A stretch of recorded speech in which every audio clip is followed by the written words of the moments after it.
சிறுவைகளின் துதிகளை வாசம் செய்கிறவரை ஸ்தோத்தரிப்போம்.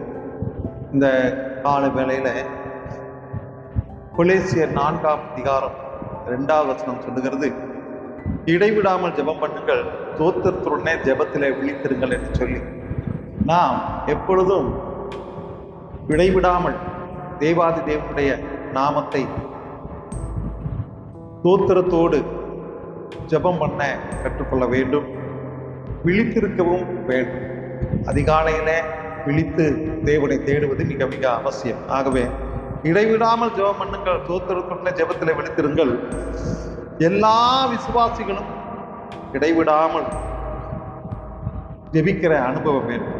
எல்லா விசுவாசிகளும் தோத்திரத்துடன் விழித்திருக்கவும் வேண்டும்.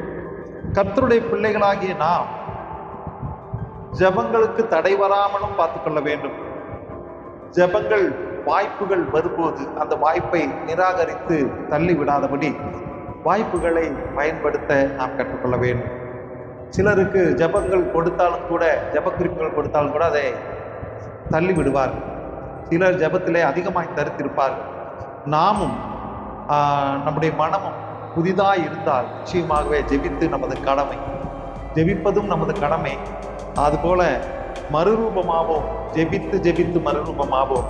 நம்முடைய மனம் ஜீவனுள்ள தேவனுடைய சமூகத்தை தேடுகிறதா இருக்கட்டும். ஆகவே நாம் ஜெபிக்கிறதுல விழித்திருப்போம்.